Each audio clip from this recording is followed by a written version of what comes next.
युग दृष्टा का स्वाध्याय हम सभी कर रहे हैं। मुनि प्रणम में सागर जी द्वारा विरचित।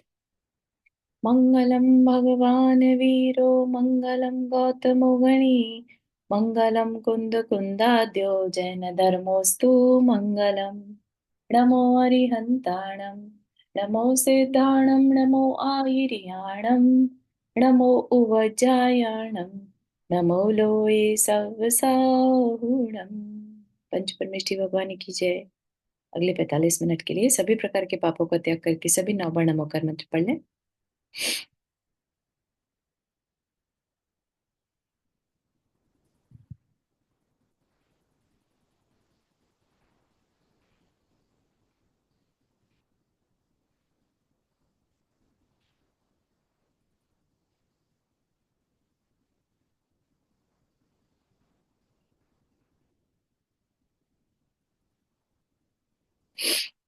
पिछले चैप्टर में हमने देखा था कि भगवान को केवल ज्ञान हो गया, भगवान का समोच्चारण की रचना हो गई और उसमें भगवान की दिव्य ध्वनि गिरने लगी जैसे ही भरत चक्रवर्ती वहां पर आए, है ना। और साथ ही साथ हमने ये भी देखा कि भगवान के प्रथम गणधर वृषभसेन, जो कि भरत चक्रवर्ती के ही छोटे भ्राता थे, वो बने पहले गणधर। ठीक है ना।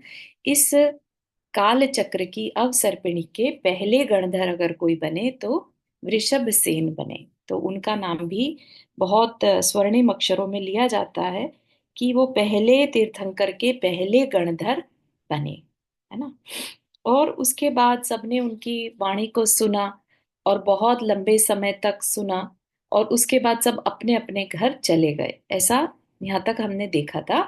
अब उसके बाद ये आज हमारा लास्ट इसका चैप्टर है जिसमें कि भगवान को मोक्ष का वर्णन यहाँ पर दिखाया जा रहा है। ठीक है। इंद्र ने प्रभु की बार बार पुण्य स्तुति की। जो भगवान की 1008 नाम है, वो यहाँ पर इंद्र 1008 नामों से भगवान की स्तुति करता है और प्रभु से कहा जगत के कण कण में बैठे भगवान को जगाने का। ठीक है। क्या हुआ कि मतलब वो चाहता था कि भगवान अब सबको सब जगह जाकर उपदेश दे।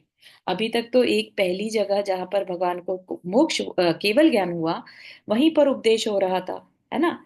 अब इंद्र चाहता है कि सब जगह जगह जाकर प्रभु अब सबको जगाए। ठीक, क्योंकि पहली बार किसी को कोई तीर्थंकर बना था और तीर्थंकर की देशना ही सबसे महत्वपूर्ण है। ठीक है ना। तीर्थ जो चलता है वो तीर्थंकर से चलता है। ठीक। महज संयोग कि इंद्र का कहना और प्रभु का चलना हुआ, यानी प्रभु का विहार हो गया। कण कण में एक नव चेतना का संचार प्रभु के गमन मात्र से हो गया। अब भगवान है, भगवान मतलब कि एक ऐसी पर्सनालिटी जिसकी ऑरा इतनी तीव्र, है ना।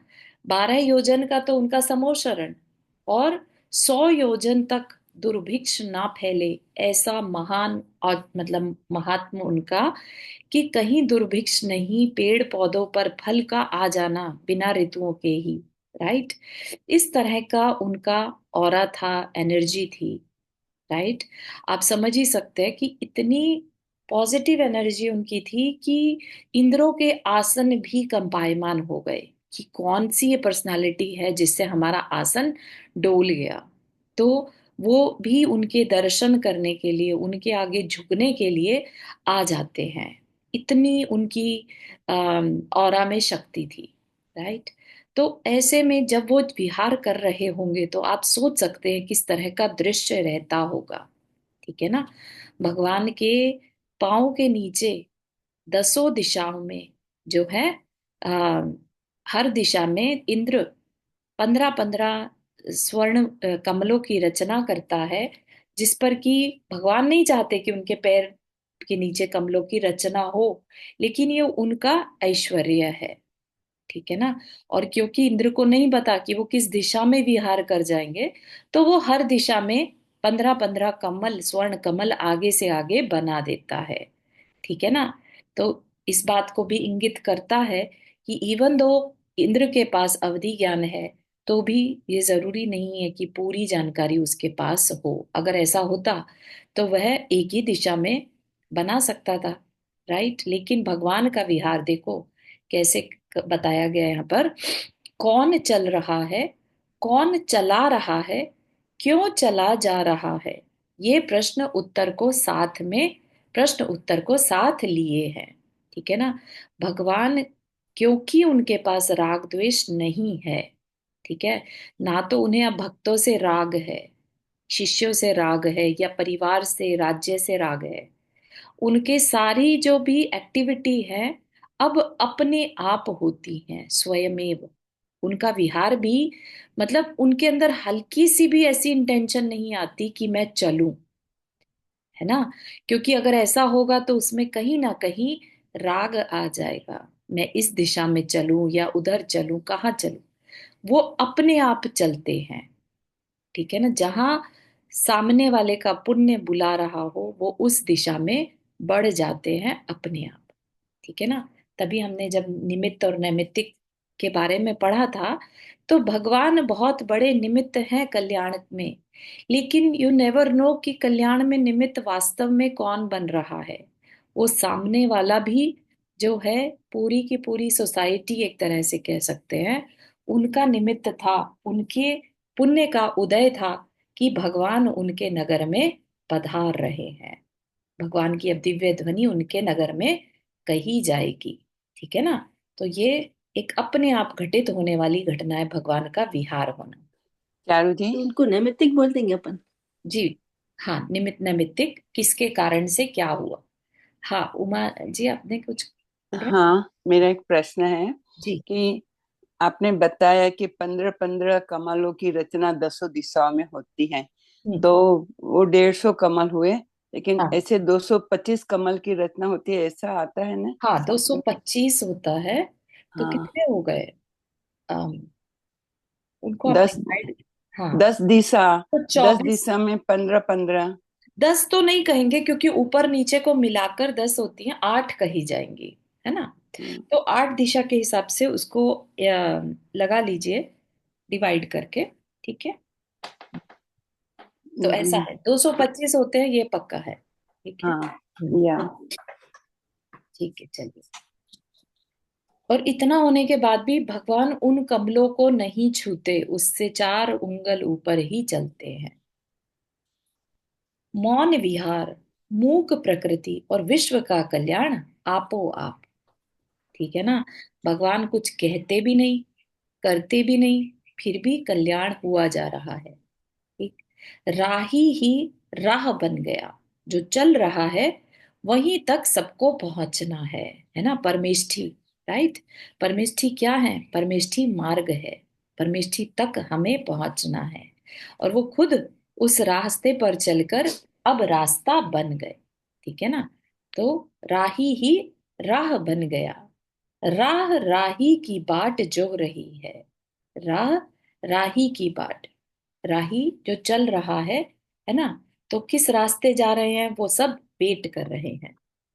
महामही स्वामी वृषभ को स्वयमेव स्वर्ण कमलों की आंख बनाकर निहार रही है।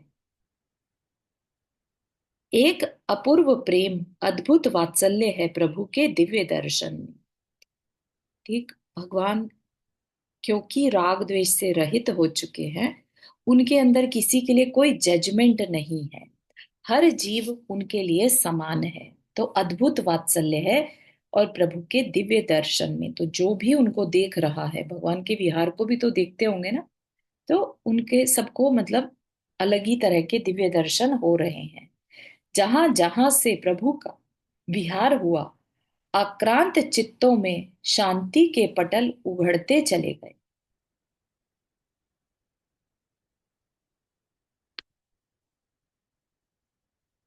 हाँ, 15, 15 और 8, 120। तो इसका मतलब वो नहीं सही है।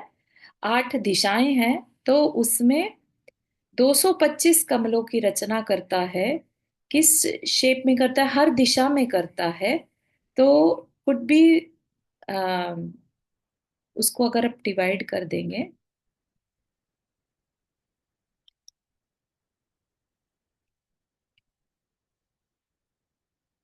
है ना। तो कुछ भी पता 25 × 9 होगा शायद, 8 दिशा का 8 और एक मध्य में, हाँ, ऐसा कुछ हो सकता है। ठीक है, इसको अपन और अच्छे से देख लेंगे कितनी दिशाओं में कितने कमल। लेकिन 25 सारी दिशाओं में रहते हैं, ताकि क्योंकि इंद्र को नहीं मालूम कि वो किधर पैर रख सकते हैं। ठीक है ना। मौन रहकर ही महासत्ता का परिचय दे रहे हैं। मैं मात्र मैं हूं, तुम भी मेरे हो, मैं भी तुम्हारा हूं। तुम ही हो, तुम्हें तुम्हारी अनुभूत सदा रहेगी। मैं अब प्रकृति बन गया हूं, स्वभाव हो गया हूं। सब कुछ स्वभाव में ही शोभित होता है। ठीक है, क्या कह रहे हैं? मैं मात्र मैं हूं। अब भगवान क्या बन गए? एक तरह से उन्होंने अपने स्वभाव को पा लिया, अपने को पा लिया। ठीक है ना। वही सबका गोल है। राइट। और वो ऐसे बन गए हैं जैसे सबके अंदर बैठी हुई आत्मा। राइट। और वह सबके हैं। इस समय पर कोई ये नहीं कह सकता ये भगवान मेरे हैं। ठीक है ना। और क्या कह रहे हैं? तुम भी मेरे हो, मैं भी तुम्हारा हूं। ठीक। तुम ही हो, तुम्हें तुम्हारी अनुभूत सदा रहेगी। ऐसा नहीं कि तुम मैं बन गए और मैं तुम बन गए। राइट। तुम मेरे हो और मैं तुम्हारा हूं। वो अलग नजरिया है, पर्सपेक्टिव है। राइट। कि तुम भी मेरे हो, यानी सबसे प्रेम है। उनका जो प्रेम है वो एक अलग लेवल पे पहुंच गया है। जो राग द्वेष रहित प्रेम हो, वो एक वीतरागता का प्रेम, सबकी आत्माओं से प्रेम, सब आत्माओं से प्रेम। ठीक है। ये नहीं कि ये भारतीय है या ये जैन है तो इससे प्रेम दूसरों से ना हो। सब प्राणी मात्र के लिए प्रेम है उनके पास। राइट। तो उनका प्रेम अब विश्व प्रेम बन चुका है। ठीक। चराचर जगत से प्रेम करो, राग नहीं द्वेष नहीं। चराचर मतलब जो दिख रहा है और जो जगत में जड़ चेतन जैसा भी है, सबसे प्रेम करो, राग नहीं द्वेष नहीं। प्रेम पवित्र अनुभूति है। ठीक। तो ये जो एक फिजिकल अट्रैक्शन वाला प्रेम है, उससे बहुत बहुत ऊपर की चीज है। जो एक आत्मा के साथ, एक आत्मा का आत्मा के साथ प्रेम है, उसकी बात कह रहे हैं। पवित्र अनुभूति है। प्रेम पर सत्ता की स्वय सत्ता, स्वयत्ता का अनुभवन है। मतलब कि अपनी अपनी सत्ता का अनुभव करना। सब अपने आप में स्वतंत्र है। ठीक है। प्रेम कभी किसी को बांधता नहीं है। सबको अपनी अपनी स्वतंत्रता होते हुए भी एक कनेक्शन, बॉन्डिंग है। राइट। प्रेम स्व अधीन है, अपने अधीन हो जाना। प्रेम सत्ता की स्वीकारता है, उसकी अपनी आइडेंटिटी है, मेरी अपनी आइडेंटिटी है। प्रेम करने से वस्तु की वास्तविक अनुभूति होती है। यही स्वभाव है, यही धर्म है। जो मेरा भाव मेरे प्रति, वही भाव हो निखिल के प्रति, यही धर्म है। जैसा मुझे मेरा भाव मेरा अपने लिए है, वैसा ही निखिल मतलब यूनिवर्स, मेरा भाव पूरे विश्व के लिए वैसा है ना। सब जैसे कहते हैं ना कि सिद्ध की अवस्था क्या रहती है? एक ही में अनंत सिद्ध परमिष्ठि समाये रहते हैं। राइट। तो ये क्या है? बेसिकली एक तरह का अम, फैलाव है। राइट। कि सबको सब में समा जाना। ठीक है ना। इसी तरह का कुछ अभी जो भगवान का, क्योंकि शरीर है अभी तो, राइट, लेकिन उनके अंदर के जो भाव है वो ऑलरेडी ऐसे हो गए जैसे वो सब में समा गए हों। ठीक है ना। अब भगवान को कोई भी अपने हृदय में धारित कर सकता है। किसी को उसके स्वतंत्र परिणमन से बाधित मत करो। जैसा वो मूव कर रहा है उसको रोको मत।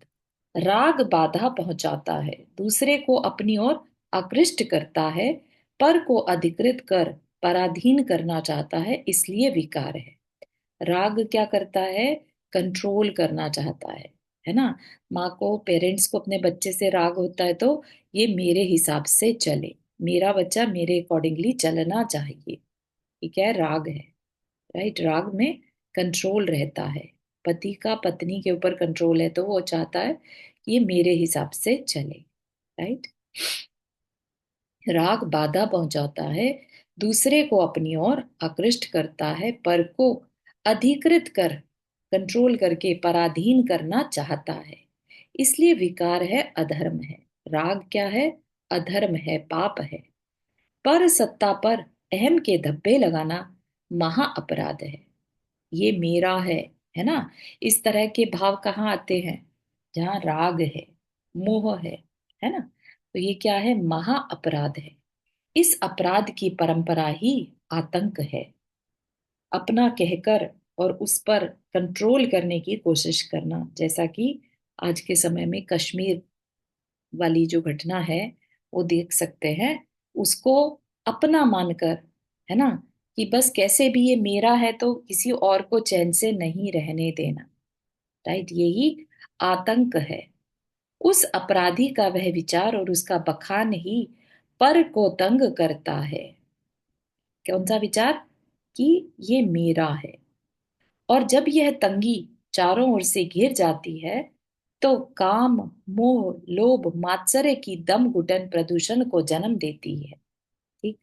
और यह अपरि समन्तात तंग आतंक ही आतंक, यानी जो अभी बताया ना कि अपराध, ठीक है ना, अपराध जो है वही क्या करता है? अपराध का विचार ही तंग करता है। तंग मतलब संकुचित करता है, राइट। और परेशान करता है किसको? दूसरे को, जिस पर हम कंट्रोल करना चाहते हैं। और वही दूसरी भाषा में आतंक कहलाता है, ठीक है। जो कष्टप्रद है स्व और पर के लिए, इसी से पैदा होता है द्वेष, जो असमर्थ को और असमर्थ बनाता जाता है। मन की दुर्बलता ही इन विकारों की सतत जननी है। जिसके अंदर कमजोरी होगी, है ना, जिसके मन अपने कंट्रोल में नहीं है वो दुर्बल माना जाता है, राइट। जिसका मन कंट्रोल नहीं है उसकी इंद्रियां भी कंट्रोल नहीं है ना। उसके अंदर क्रोध, मान, माया, लोभ के परिणाम भी बहुत तीव्र होंगे। तो इसलिए कहा मन की दुर्बलता ही इन विकारों की सतत जननी है। प्रेम मात्र ज्ञाता दृष्टा बनाता है। कौन सा प्रेम? जो एक ऑपोजिट सेक्स के लिए प्रेम है वो नहीं, राइट। ऐसा प्रेम जो सब प्राणी मात्र को एक जैसी नजर से देखता हो, है ना। जैसा मेरा जीव तत्व ऐसा ही तत्व सबके अंदर, तो वही अपने भी जीव तत्व को साक्षी भाव से देखेगा और सामने वाले को भी साक्षी भाव से देखेगा। इसलिए क्या कहा? प्रेम मात्र ज्ञाता दृष्टा बनाता है। प्रेम की दृष्टि में सब कुछ अच्छा लगता है, किंतु अपने अधीन नहीं करना चाहता पर परिणमन को, ठीक है। सब कुछ उसे अच्छा लग रहा है, अच्छा लगते हुए भी ये मुझे अच्छा लग रहा है, मुझे मिल जाए, ऐसे भाव नहीं आते। अच्छा है तो जैसा है वैसा है, राइट। उसका पर अधिकार करना नहीं चाहता। विश्व में आत्मज्ञानी ही सच्चा प्रेमी है। विश्व में उस प्रेमी को सब जगह अच्छाई और प्रति द्रव्य में गुणों की ही गंध आती है। प्रति द्रव्य मतलब दूसरे द्रव्यों में सिर्फ और सिर्फ अच्छाई ही नजर आती है, क्योंकि दृष्टि कहाँ पर है? प्योर द्रव्य के ऊपर, ठीक है ना। यहाँ गुण वहां गुण, स्व में वही गंध, पर में वही गंध, फिर किससे राग करूं, किससे द्वेष करूं, ठीक है ना। वैसे तो उनमें है ही नहीं राग द्वेष। जो इस लेवल पे पहुंच गए हैं, जो सबसे प्रेम कर पा रहे हैं, है ना। कौन कर पाता है? जो समता में है, जिसके लिए कोई मित्र नहीं, अब कोई शत्रु नहीं, है ना। कितनी बड़ी बात है कि ऐसा नहीं कि ये शत्रु है या इसने गलत किया तो मैं इसे सजा दूं। इसीलिए जो जैन दर्शन है उसमें कहीं पर भी ईश्वर की कल्पना नहीं है कि कोई ईश्वर नाम की सत्ता ऊपर बैठा और किसी को सजा और किसी को अच्छा फल दे रही है, रिवॉर्ड दे रही है, नहीं, राइट। सबका सब कुछ अपने अपने कर्मों से हो रहा है, राइट। भगवान तो खुद जो बन गए हैं वैसा बनने की प्रेरणा देते हैं कि तुम्हें मेरे जैसा बनना है तो मैंने जो दिव्य ध्वनि में मैंने जो उपदेश दिया उसको सुनो और वैसा बन सकते हो। ठीक है ना। और हमें यहाँ पर ये उपदेश जो पढ़ने में आ रहा है उससे पता चल रहा है कि भगवान कैसे हैं। कैसे हैं? जो सबसे प्रेम करते हैं। राइट। उनकी नजर में कोई भी, इवन नारकी भी गलत नहीं है, क्योंकि उनकी नजर नारकी की सोल पर रहेगी। राइट। उनकी नजर में तो नारकी भी गलत नहीं है, उसमें भी सिद्ध बनने की क्षमता है। ठीक है ना। तो किससे राग करो, किससे द्वेष करो? स्व की गंध में स्नपित होता हुआ वह स्व में विलीन हो जाता है, तब उसका ज्ञान स्वच्छ बनता है। तब उसमें प्रतिभासित होता है प्रत्येक द्रव्य उसकी सत्य समीचीनता के साथ, और तब उसका वचन मनः पाप को धोने योग्य होता है। मतलब कि जब केवल ज्ञान प्राप्त हुआ, या कह लीजिए वीतरागता प्राप्त हुई, ठीक है ना, अभी कोई राग नहीं, कोई द्वेष नहीं, अपनी खुद के जो वैल्यूज हैं, खुद की जो गुण है, उसी में वो नहा रहा है। उसी में वो स्नपित मतलब नहाना, या उसी में उसके गुणों में डूबा हुआ है। वर्षा जी आपने हाथ रेस किया। और एक चीज क्लैरिफाई करना था, जैसे अभी आपने बोला कि हर किसी में क्षमता है जी। आ, बनने की, मोक्ष जाने की, है ना। हम्म, पर एक और, मैं जब किसी और चीज को मैं पढ़ रही थी या सुन रही थी, उसमें ऐसे बोल रहे थे कि अभव्य जीव, एक भव्य जीव होता है, एक अभव्य होता है, और अभव्य की कोई क्षमता नहीं होती कि कभी वो मोक्ष जा सकता है। तो how right। Do we differentiate that यहाँ पे? नहीं नहीं, वो बिल्कुल सही है। जो मेरा कथन है वो भव्य को ध्यान में रखकर कहा था। ठीक है ना। ओके। हर भव्य जीव में मोक्ष पाने की क्षमता है। ठीक है ना। अच्छा। ओके। हाँ। हाँ, अभव्य तो कभी नहीं जा सकता। यस, उनकी चर्चा यहाँ पर नहीं की जा रही है। ठीक है। ओके। हम्म। तो यहाँ पर जो जिसने वीतरागता को पा लिया, राइट, उसके ज्ञान में सब कुछ प्रतिभासित होने लगा, ज्ञान स्वच्छ बन गया। स्वच्छता कब आती है ज्ञान में? निर्मलता कब आती है? जब राग द्वेष रूपी पाप नष्ट हो जाते हैं। राइट। राग द्वेष किससे हो रहा है? मोहनीय कर्म से। कर्म क्या है? एक तरह से पाप ही है ना। तो उससे, उसके धुल जाने से फिर सब कुछ समीचीन हो जाता है, सब कुछ साफ साफ झलकने लगता है। इसलिए हे विश्व के प्राणियों, अपनी कलुषता को धो, अपनी आत्मा में विकृति के भाव अब मत जमाओ। स्वयं से प्रेम करो, स्वयं का मान करो। स्वयं मतलब आत्मा। ठीक है। स्वयं से प्रेम करो, यानी अपनी आत्मा से प्रेम करो। स्वयं का मान करो, आत्म सम्मान जिसे कहते हैं, तो अपनी आत्मा का सम्मान करो। तुम अपने में पूर्ण हो, तुम एक महाप्रकाश पुंज हो। तुम आपे में आओ। आपे मतलब अपने आप में आ जाओ, यानी अपने आप में प्रवेश करो। तुम स्वयं में खो जाओ। तुम्हारा यह पुरुषार्थ एक दिन मुझसे मिलाप करा देगा, अन्यथा तुम मुझे देखकर भी नहीं देख रहे हो। ठीक है। तो जो कई बार जैन दर्शन के अलावा बाकी जगहों पे कह दिया जाता ना कि मुझे भगवान से मिलना है, मुझे भगवान में समा जाना है, तो वही बात यहाँ पर कही जा रही है, लेकिन एक पर्सपेक्टिव डिफरेंट है। ठीक है। भगवान में तो कोई नहीं मिल सकता, राइट, लेकिन भगवान जैसे हैं वैसी ही आत्मा अगर हमारे हो जाए, तो क्या हम एक दूसरे को रिजेंबल नहीं करेंगे? राइट, एक जैसे हो जाएंगे। तो वही कह रहे हैं कि तुम्हारा यह पुरुषार्थ एक दिन मुझसे मिलाप करा देगा, क्योंकि जो अरिहंत है वही हमारी आत्मा है। ठीक है ना। अन्यथा तुम मुझे देखकर भी नहीं देख रहे हो। जो दिख रहा है वह मैं नहीं हूं, और जो देख रहा है वह दिखता नहीं। ठीक है। जो देख रहा है कौन है? ज्ञान कर रहा है। ज्ञान किस में है? शरीर में कि आत्मा में? ज्ञान करने वाला आत्मा है, शरीर तो सिर्फ उपकरण है। आंखें जो हैं वो सिर्फ उपकरण है। ठीक है ना। जो देख रहा है वह दिखता नहीं, क्योंकि देखने दिखाने का यह भाव मोह का विलास है। मोह के कारण हम देखने में लगे रहते हैं, और जो दिखता है वो क्या दिख रहा है? पुद्गल दिखता है, जड़ दिखता है ना। आत्मा तो अमूर्तिक है, वो कभी दिख ही नहीं सकती। ठीक है ना। तो हमारी नजर किस पर रहती है? पुद्गल पर। मोह एक आवरण है, पर्दा है, जिसमें सम्यक सुख की अवभासना नहीं, जिसमें संपूर्ण का ज्ञान नहीं। ठीक है। जब तक हमारे अंदर मोहनीय कर्म है, तब तक ज्ञानावर्णीय और दर्शनावर्णीय कर्म प्रकट नहीं होता। सबसे पहले मोहनीय कर्म को जाना पड़ता है, तब जाके रियल सुख की अवभासना हो सकती है। वास्तविक सुख जो कहते हैं ना, कि हमें वास्तविक सुख चाहिए, आज की डेट में जो सुख है वो इंद्रिय सुख होता है। राइट।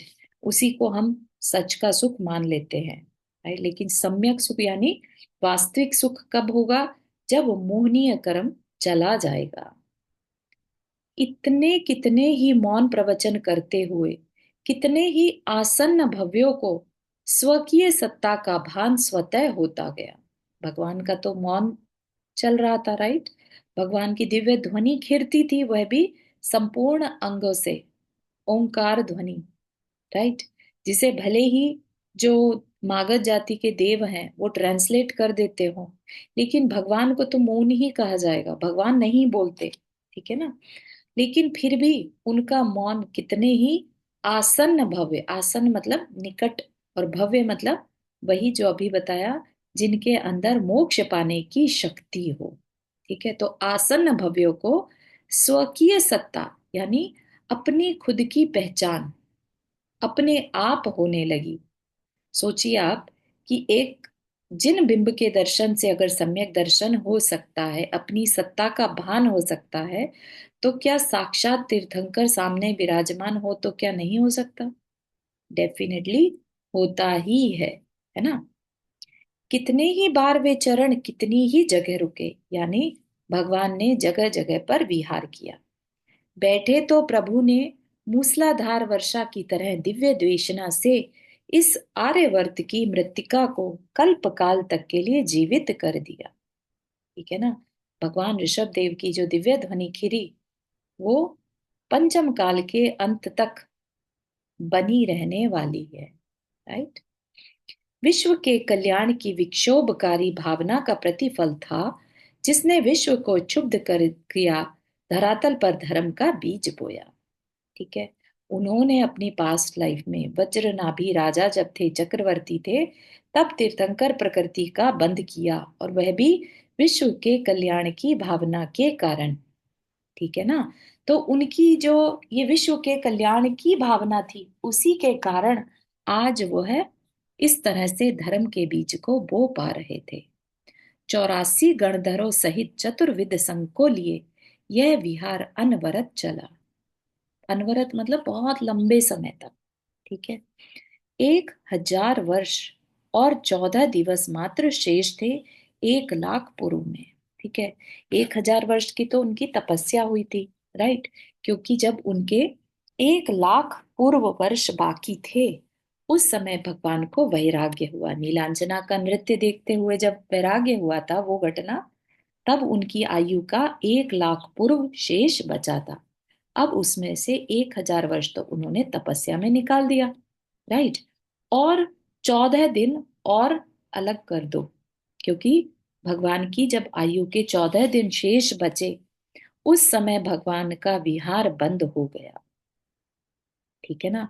तो कह रहे हैं कि 1 लाख पूर्व में 1000 वर्ष और 14 दिन निकालकर बाकी जितना भी समय था, भगवान ने धर्म की वर्षा करी। ठीक है। परंतु काल का अंतः प्रवास अलंघ्य है। काल का मतलब आयु तो पूरी होनी ही है। राइट। जितने समय के लिए इस धरा पर आए, तो उतनी समय के लिए तो उन्हें अपना जीवन जीना था। उसके बाद उस काल का अंतः प्रवास यानी वह काल कभी तो खत्म होना था, तो वह काल आ गया। पर कल्याण की भावना एक सीमा तक ही प्रतिफलित होती है।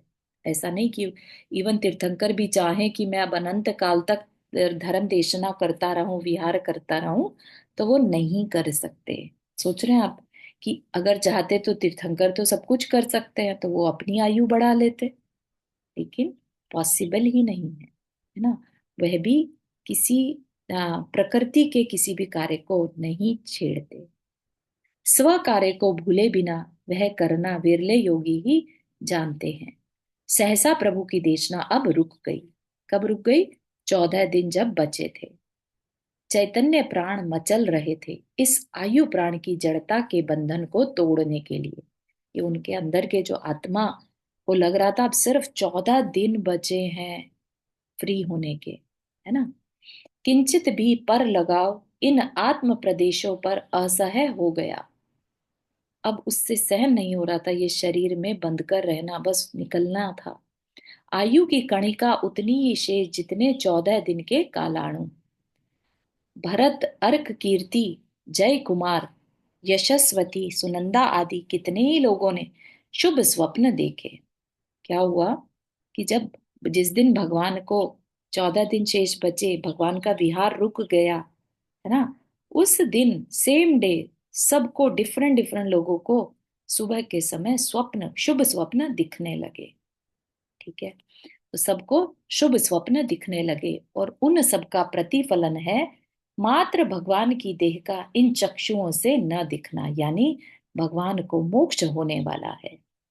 कैलाश भी शुभ्र भंगिमा में मेला लगता है। मैला, मैला मतलब आ, इतनी सुंदर उनकी कांति थी कि उसके आगे कैलाश पे मैला लगा।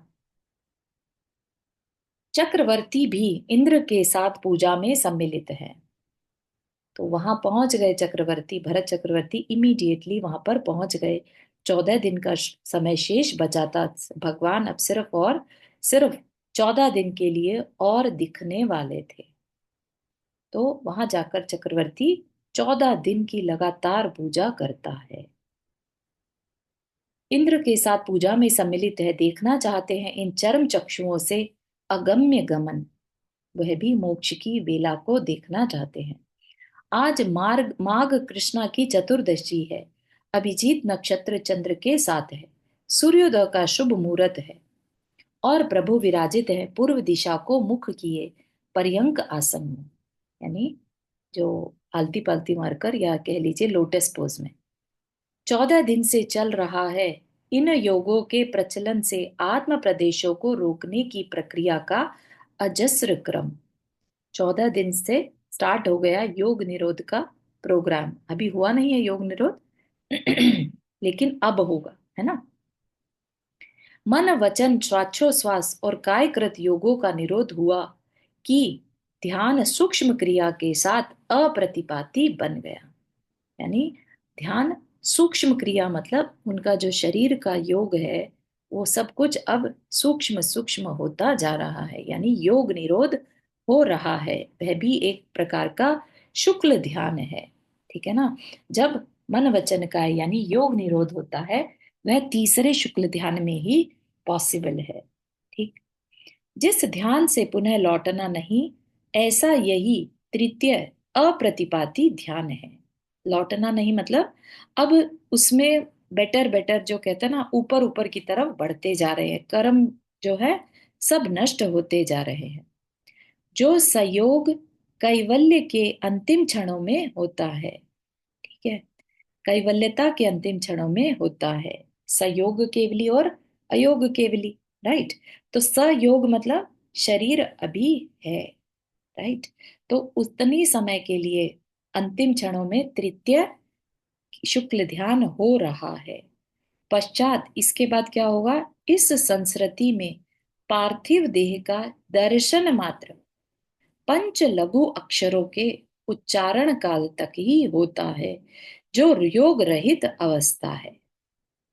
ऑलमोस्ट योग रहित अवस्था यानी 14वां गुण स्थान अयोग केवली जिसे कहते हैं। कितना समय है? 5 अक्षर बोलने जितना समय। ठीक है, समस्त क्रियाओं से निवृत्त होकर चतुर्थ ध्यान, शुक्ल ध्यान की बात कर रहे हैं, चतुर्थ शुक्ल ध्यान नाम पाती है। आत्मा की वह अंतिम परिणति सकल अघातीय कर्मों का नाश इस ऊष्मा से ही होता है। ध्यान की ऊष्मा से, यानी ध्यान की गर्मी से वह सारे के सारे अघातीय कर्म अब नष्ट हो गए। यहाँ ही यथाख्यात चारित्र परिपूर्ण यथाख्यात होता है। चारित्र मतलब अपने स्वयं को वास्तविक रूप में पा लेना कब होगा? अयोग केवली अवस्था में। और एक क्षण में, विद इन फ्रैक्शन, मतलब एक समय में सिद्धालय में विराजमान हो गई वह चेतना। सिद्धालय कहाँ?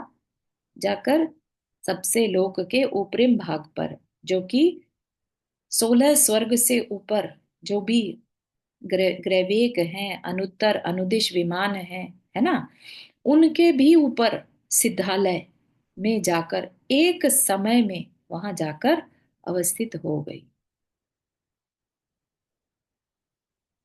औदारिक औदारिक तेजस और कार्मण शरीर का नाश इस चारित्र से ही होता है। अभी तक भगवान के पास थे जो 3 शरीर, औदारिक यानी जो जो शरीर हमें दिखाई देता है, तेजस शरीर और कार्बन शरीर जो सूक्ष्म शरीर है, कार्बन शरीर जो कर्म से बना है, वह सब कुछ नष्ट हो गया और एक क्षण में सिद्धालय में विराजमान हो गई वह चेतना उन अंतिम लोक के प्रदेशों में जहां से ऊपर गमन संभव नहीं। ठीक है, क्योंकि अब इसके ऊपर धर्म अधर्म द्रव्य नहीं होने के कारण सारे जो सिद्ध जीव हैं वहां जाकर रुक जाते हैं। सम्यक्त्व, ज्ञान, दर्शन की एकमेकता। ठीक है, उन्होंने अपने वास्तविक जो गुण थे उनको पा लिया और शरीर रहित होने के कारण ये थोड़े ना कि गुण चले गए, गुण तो आत्मा के गुण थे, सम्यक्त्व, ज्ञान, दर्शन, राइट। अब वहां पर उसकी एकमेकता है। अपने ही अगुरु लघु से अनंतानंत अर्थ पर्यायों का प्रतिपल उठना और विलीन होना।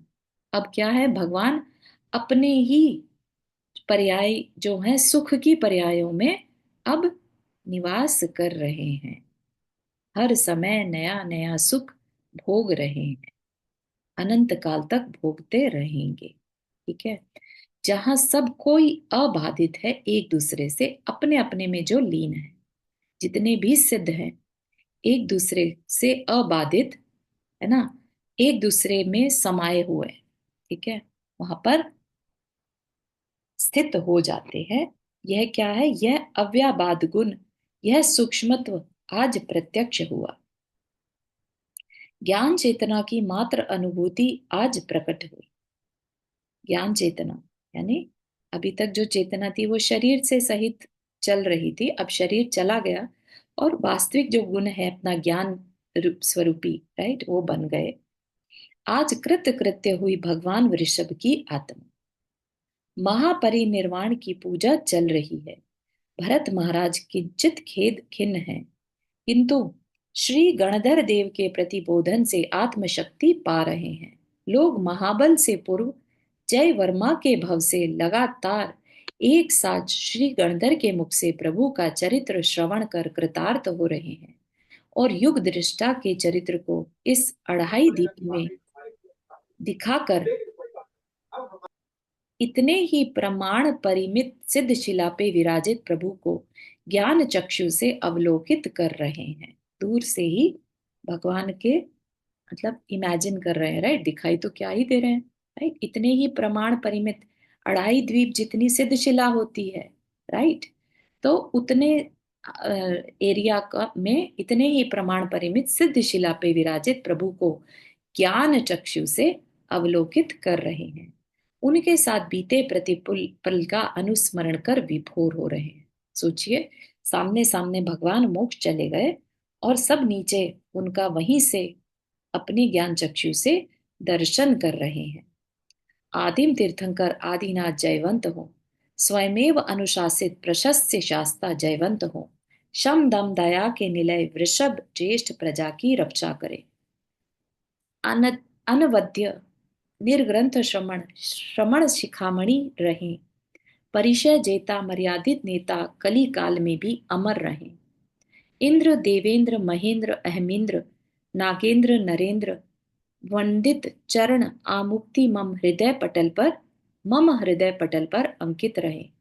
सिद्ध बुद्ध मुक्त निरंजन परमात्मा की चिद ज्योति सदा प्रकाशित रहे।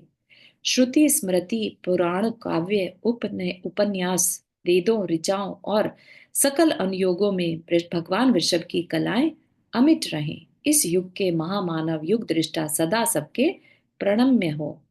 राजा धार्मिक हो, प्रजा सात्विक हो, विद्वान विनीत हो और साधक अकाम, ऐसी मम भावना चिरकाल रहे अविराम।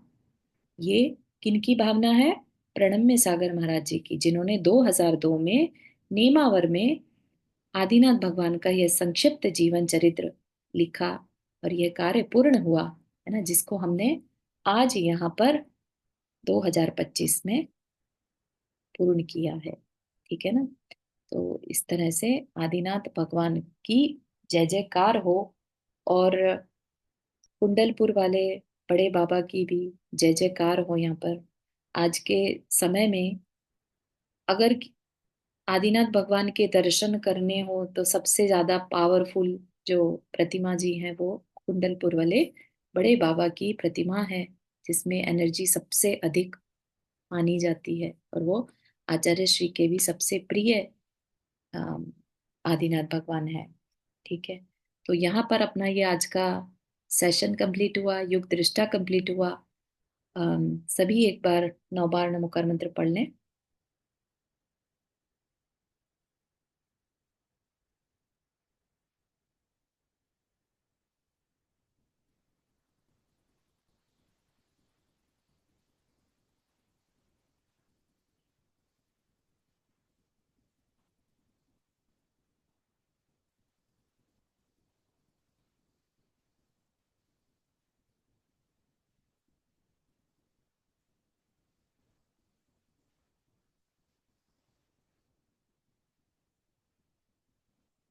ठीक है। तो अब लोग नेक्स्ट वीक से भक्तामर स्तोत्र को शुरू कर रहे हैं। वो भी आदिनाथ भगवान की स्तुति ही है, तो एक तरह से अपनी कंटिन्यूटी बनी रहेगी, है ना। अपन उसमें उसका शुद्ध उच्चारण और मीनिंग और भावार्थ, ये 3 चीजें समझेंगे। तो ठीक है, आज के लिए इतना ही रखते हैं। सभी को हाँ, जिनवानी स्तुति। हाँ चारू जी, आपने हाथ रेस किया,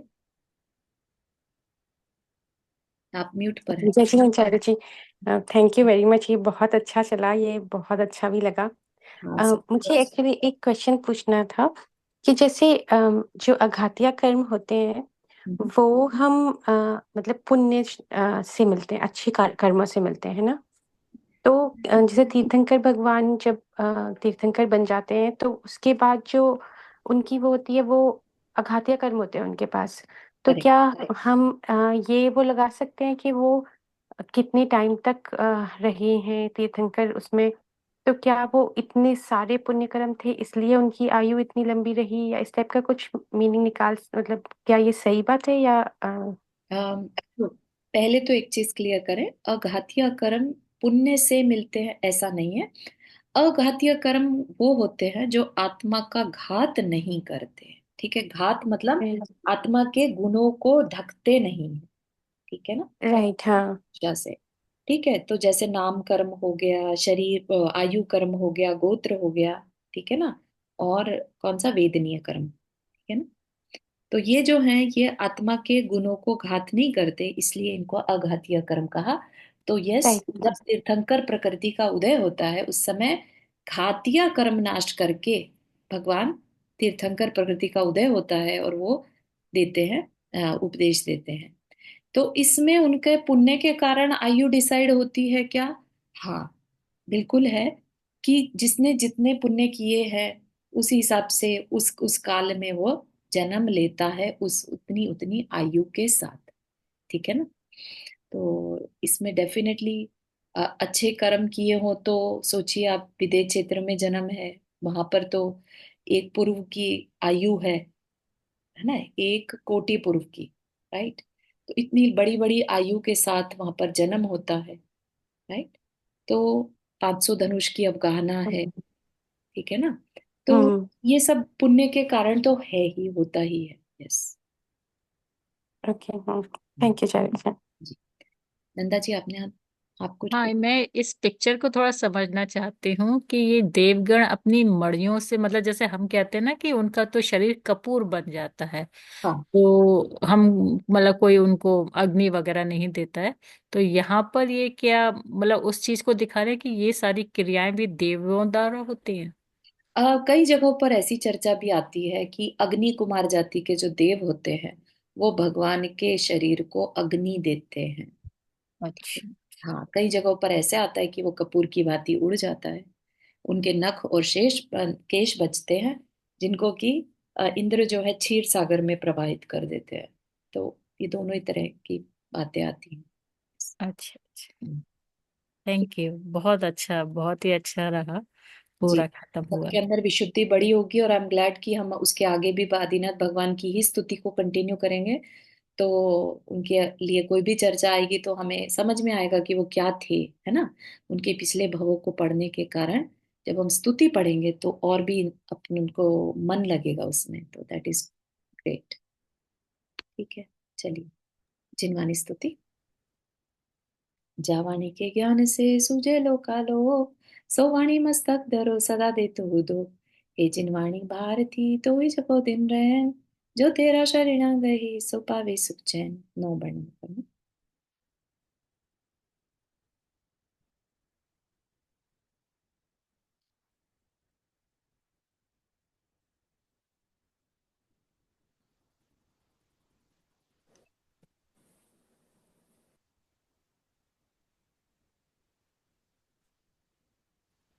सभी को जय जिनेन्द्र। जय जिनेन्द्र। जय जिनेन्द्र जगन्नाथ सभी को। भगवान की जय।